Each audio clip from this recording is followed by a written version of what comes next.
আসসালামু আলাইকুম। আমন্ত্রণ জাগো স্পোর্টসে, সঙ্গে আছি আমি আফরিন সুমনা। শুরুতেই সংবাদ শিরোনাম।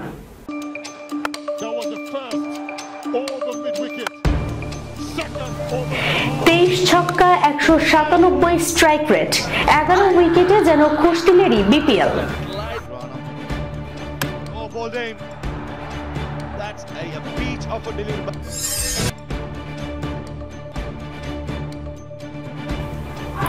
এটা লজ্জাজনক, বিসিবিকে এক হাত নিলেন সুজন।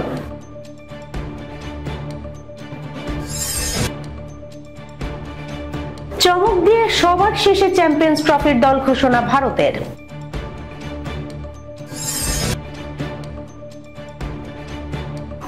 এমপিকে বিয়ে করছেন রিঙ্কু সিং, গুঞ্জন নাকি সত্যি?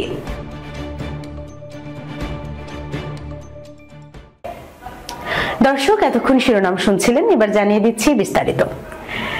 46, 21, 27, 48, 73, 59। এবারের বিপিএল এ খুশদিল শাহর ব্যাটিং পারফরম্যান্স, রানের সঙ্গে আরো দুটি তথ্য যোগ করতে হবে। এবারের বিপিএল এখনো পর্যন্ত সর্বোচ্চ 23 ছক্কাও তার ব্যাট থেকেই এসেছে। কমপক্ষে 100 বল খেলা ব্যাটসম্যানদের মধ্যে সর্বোচ্চ স্ট্রাইক রেটও খুশদিলেরই, 197.12। 274 রান নিয়ে টুর্নামেন্টের তৃতীয় সর্বোচ্চ রান সংগ্রহক তিনি। ব্যাটিং ছেড়ে এবার বোলিং এ আসুন। 8 ম্যাচে উইকেট নিয়েছেন 11টি, যা চতুর্থ সর্বোচ্চ। বুঝতেই পারছেন কি দারুণ ছন্দের এক টুর্নামেন্ট কাটাচ্ছেন পাকিস্তানি এই অলরাউন্ডার। শুধু সংখ্যায় নয়, কার্যকারিতায়ও বেশ এগিয়ে খুশদিল। গতকাল চিটাগং কিংসের বিপক্ষে ম্যাচটিতেই তাকিয়েই দেখুন, খুশদিল উইকেটে এসেছেন 11তম ওভারে। 3 উইকেট হারানো রংপুর তখন কোনো মতে ওভার প্রতি 6 রানের বেশি করে রান তুলছে। এর মধ্যে ফিরে গেছেন ইফতিখার আহমেদও। পরিস্থিতি বুঝে খুশদিল খেলতে শুরু করেন রোয়েশে। প্রথম 12 বলে করেন 8 রান। এরপর ইনিংসের 15তম ওভারে বাঁহাতি পেসার মারুফ মৃধার ওভারে টানা 3 ছক্কা দিয়ে ঝড়ের শুরু করেন। 50-তে পৌঁছে যান 26তম বলে। শেষ পর্যন্ত মোহাম্মদ ওয়াসিমের বলে ক্যাচ দেওয়ার আগে 7 ছক্কা ও 2-4-এ খেলেন 59 রানের ইনিংস। রংপুর তোলে 164। এ তো গেল ব্যাটিং। পরে চিটাগং কিংসের রান তাড়ায় নাঈম ইসলাম ও শামীম হোসেন পঞ্চম উইকেটে 50 জুটি গড়ে যখন ভালো একটা অবস্থানের দিকে নিয়ে যাচ্ছিলেন, তখনও দৃশ্যপটে আবার খুশদিল বাঁহাতি স্পিনে নাঈমকে এলবিডব্লিউ করে ভাঙেন 53 রানের জুটি। এরপর তো চিটাগং কিংসের ইনিংস আরেক দফা ভাঙনের কবলে পড়ে 131 রানেই আটকে যায়। খুশদিলের আগের ম্যাচে সিলেটে খুলনা টাইগার্সের বিপক্ষেও রংপুরকে বাঁচিয়েছিলেন। সেদিনও উইকেটে নেমেছিলেন 11তম ওভারে। 3 উইকেটে রংপুরের রান তখন 70। গতকাল যে ঝড়টা মারুফের উপর দিয়ে গেছে, সেই ম্যাচে এটা গেছে নাসুম আহমেদের উপর দিয়ে। 15তম ওভারের প্রথম 4 বলেই 4 ছক্কা মেরেছিলেন এই বাঁহাতি। খেলেন 35 বলে 73 রানের ইনিংস। রংপুর তোলে 186। পরে ম্যাচ জেতে মাত্র 8 রানে। যদিও টুর্নামেন্ট এখনো অনেকটা মাঝপথে, তবে খুশদিল যে টুর্নামেন্ট সেরার পুরস্কার পেতে বড় প্রতিদ্বন্দ্বী হবেন সেটা বলে দেয়া যায়। ব্যাটিং এর শীর্ষে যে দুজন আছেন, সেই তানজিদ হাসান ও জাকির হাসানের দলের অবস্থা খুব একটা ভালো নয়। তানজিদের ঢাকা ক্যাপিটালস 8 ম্যাচে জিতেছে 1টিতে, সিলেট 7 ম্যাচে 2টিতে। বোলিং এ খুশদিলের ওপরে আছেন তাসকিন আহমেদ, আকিব জাভেদ ও আবু হায়দার রনি। এদের তো খুশদিলের মতো এত রান নেই, অন্য কিছুও হতে পারে। তবে সেক্ষেত্রে টুর্নামেন্টের বাকি পথে দারুণ কিছু করতে হবে অন্যদের। তারকাহীন বিপিএল এ কে করবেন তা? আর খুশদিল বিপিএল ছেড়ে কোথাও যাচ্ছেনও না। রংপুর রাইডার্সের এই মুহূর্তে যেসব বিদেশি ক্রিকেটার আছেন, তারা পুরো মৌসুম জুড়েই থাকবেন বলে জানিয়েছেন রংপুর পরিচালক শাহরিয়ার তানিম। ক্রিকেটারদের পারিশ্রমিক ইস্যু, সিনিয়রদের একের পর এক অপেশাদার আচরণ আর টিকিট নিয়ে চরম অব্যবস্থাপনা, সব মিলিয়ে বিপিএল ইস্যুতে বিসিবিকে এক হাত নিয়েছেন ঢাকা ক্যাপিটালস কোচ ও সাবেক অধিনায়ক খালেদ মাহমুদ সুজন। প্রশ্ন তুলেছেন লিটন দাসকে চ্যাম্পিয়ন্স ট্রফির স্কোয়াডে না রাখা নিয়েও। সেই সঙ্গে প্রত্যাশা অনুযায়ী পারফর্ম না করায় নিজ দলের ক্রিকেটারদের উপরও বিরক্ত সুজন। শুরু থেকেই পরিবর্তনের ডাক। তারপরও প্রশ্ন, বিপিএল এ আসলে কি চলছে। পেমেন্ট ইস্যু আর ম্যাচ না খেলার শঙ্কাকে পাশ কাটিয়ে মাঠে ফিরেছে দুর্বার রাজশাহী, কিন্তু এখনো দলের দেশি ক্রিকেটাররা প্রতিশ্রুতি করা অর্থ যে পেয়েছেন তা নিশ্চিত হওয়া যায়নি। সব মিলিয়ে দেশের ক্রিকেটের ভাবমূর্তি ক্ষুণ্ণ দেশের বাইরে। সব মিলিয়ে তাই ফারুক আহমেদের বোর্ডের কার্যকলাপে যার পর নাই বিরক্ত বিসিবির সাবেক পরিচালক সুজন। বিপিএল এ ঢাকা ক্যাপিটালসের কোচ বলেন, যা হচ্ছে ভালো কিছু হচ্ছে না, আর আমরা খুব একটা গুছিয়ে বিপিএল আয়োজনে ব্যর্থ। টিকিট নিয়ে সংকট, মানুষের চেঁচামেচি। বাংলাদেশের মানুষ কয়জন অনলাইন থেকে টিকিট কিনতে পারে? রিকশাওয়ালা কি অনলাইনে টিকিট কাটতে পারবে?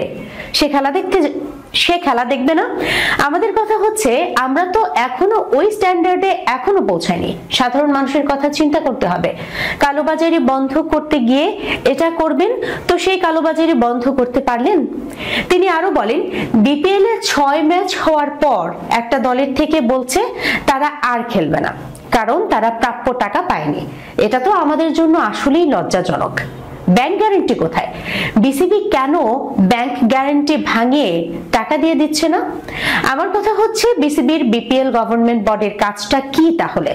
একটা টিম করতে মিনিমাম 8 কোটি টাকা লাগবে। আমার কাছে 8 কোটি টাকা না থাকলে আমি বিপিএল এর টিম কিনবো কেন?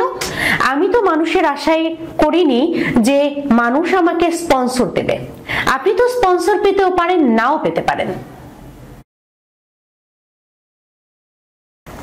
12 জানুয়ারির মধ্যে চ্যাম্পিয়ন্স ট্রফির জন্য আইসিসির কাছে প্রাথমিক দলের তালিকা পাঠানোর সময় নির্ধারিত ছিল। ওই সময়ের মধ্যে বাকি 7টি দেশ স্কোয়াড ঘোষণা করলেও বাকি ছিল কেবল ভারত। সবার শেষে গৌতম গম্ভীর আজ মেগা টুর্নামেন্টের জন্য স্কোয়াড ঘোষণা করেছেন, যেখানে বড় চমক দীর্ঘদিন ভারতীয় দলের নিয়মিত সদস্য মোহাম্মদ সিরাজের বাদ পড়া। মূলত দলের প্রধান তারকা পেসার জসপ্রীত বুমরাহ ইনজুরিতে থাকার এত অপেক্ষা ভারতের। এখনো পুরো ফিট না হলেও তাকে নিয়েই রোহিত শর্মা নেতৃত্বাধীন ভারতীয় স্কোয়াড ঘোষণা করা হয়েছে। একই সঙ্গে প্রায় 1.5 বছর পর ইংল্যান্ড সিরিজ দিয়ে জাতীয় দলে ফিরতে যাওয়া মোহাম্মদ শামিও আছেন চ্যাম্পিয়ন্স ট্রফির দলে। এছাড়া আর্শদীপ সিংকে নিয়ে 3 পেসার নিয়ে গঠিত স্কোয়াডে পেস অলরাউন্ডার হিসেবে আছেন হার্দিক পান্ডিয়া। কন্ডিশনের কথা বিবেচনায় রেখে মূলত ভারতীয় স্কোয়াড গড়া হয়েছে স্পিন পেসের ভারসাম্য রেখে। বিশেষজ্ঞ স্পিনার কুলদীপ যাদবের সঙ্গে এই বিভাগে আছেন অভিজ্ঞ অলরাউন্ডার রবীন্দ্র জাদেজা, অক্ষর প্যাটেল ও ওয়াশিংটন সুন্দর। ব্যাটিং বিভাগে জায়গা হয়নি তরুণ ওপেনার যশস্বী জয়সওয়ালের। ফলে অধিনায়ক রোহিত শর্মার সঙ্গে শুভমান গিল যে চ্যাম্পিয়ন্স ট্রফিতে ওপেনিং এ নামবেন সেটি অনুমেয়। টপ অর্ডারে আছেন বিরাট কোহলি, ঋষভ পান্থ, লোকেশ রাহুল ও শ্রেয়াস আয়ারের মতো তারকারা।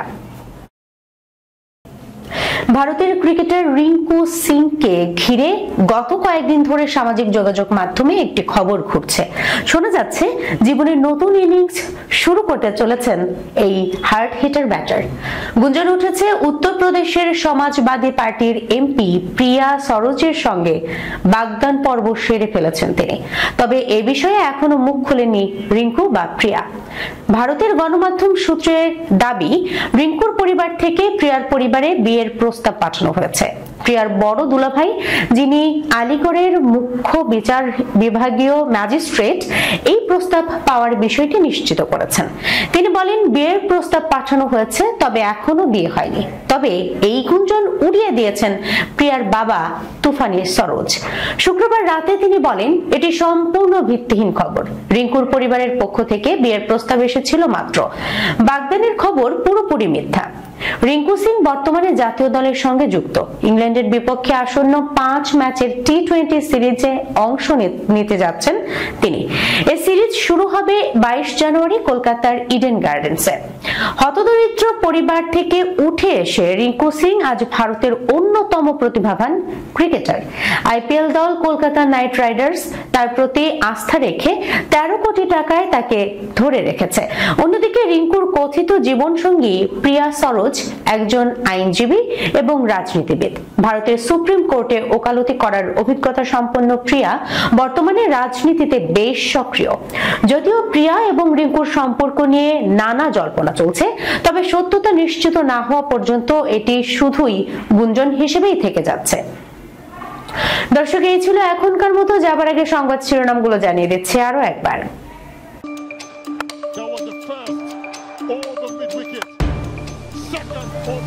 23 ছক্কা 197 স্ট্রাইক রেট, 11 উইকেটে যেন কুস্তিলেরই বিপিএল।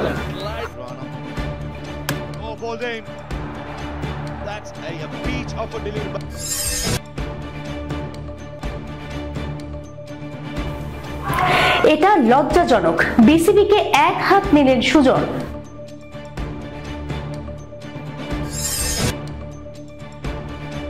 চমক দিয়ে সবার শেষে চ্যাম্পিয়ন্স ট্রফির দল ঘোষণা ভারতের।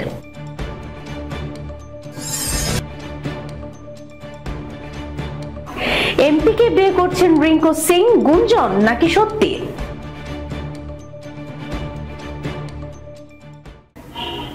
এখনকার মতো এই পর্যন্ত। এতক্ষণ সঙ্গে থাকার জন্য ধন্যবাদ সবাইকে। আল্লাহ হাফেজ।